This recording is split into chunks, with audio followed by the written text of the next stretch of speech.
সুপ্রিয় দর্শক মণ্ডলী, আসসালামু আলাইকুম। Welcome back to my channel. কেমন আছেন সবাই? আশা করি ভালো আছেন। আমার আজকে রেসিপি হচ্ছে ডিম এবং পাউরুটি দিয়ে নাস্তা রেসিপি। তো নাস্তা রেসিপিটা শেয়ার করার জন্য চলে আসলাম। আশা করি আজকে ভিডিওটা ভালো লাগবে। ভিডিওটা ভালো লাগলে আমার চ্যানেলটা আপনারা সাবস্ক্রাইব করে পাশে থাকবেন। চলে যাচ্ছে এবং মূল রেসিপিটি দেখতে পাচ্ছেন। এখানে আমি ডিম নিয়েছি 2টা আর নিয়েছি পাউরুটি। তো ডিম 2টা এক পাশে রেখে আমি পাউরুটিটা একটা সাইজ করে কেটে নেব। দেখতে পাচ্ছেন এটা ছিল বেকারির পাউরুটি, আর বেকারির পাউরুটি আর বাচ্চারা খুব বেশি পছন্দ করে।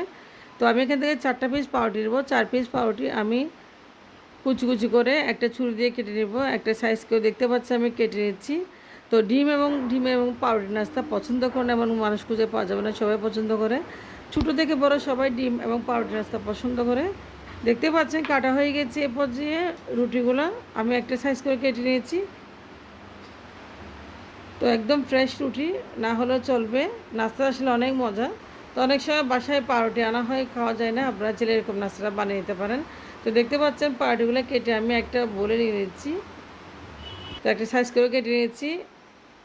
তো এই পর্যায়ে চলে যাচ্ছি আমি একটা বাটি নিয়েছি। বাটিতে আমি ডিম দুটোটা ভেঙে নেব এখন।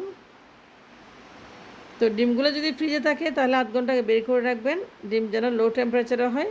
তো 2টা ডিম আমি ভেঙে নিয়েছি। এরপর যে ডিমের মধ্যে আমি দিয়ে দেবো এখানে চিনি, মেজারমেন্ট কাপে 1 কাপ চিনি, আর দিয়েছি পরিমাণ মতো লবণ।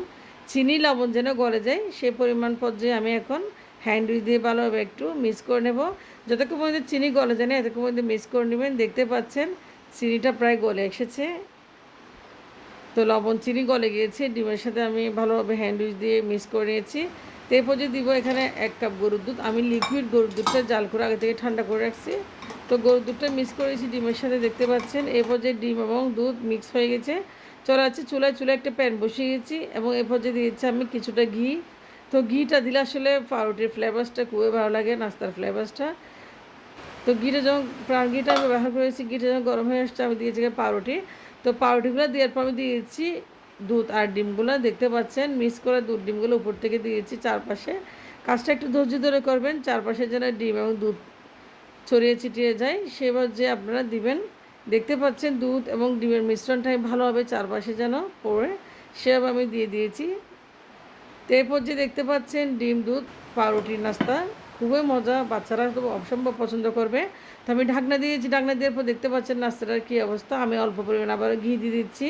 তো পাউরুটিটা আসলে নিচে যাতে লেগে না যায় সেজন্য একটু ঘি দিয়েছি।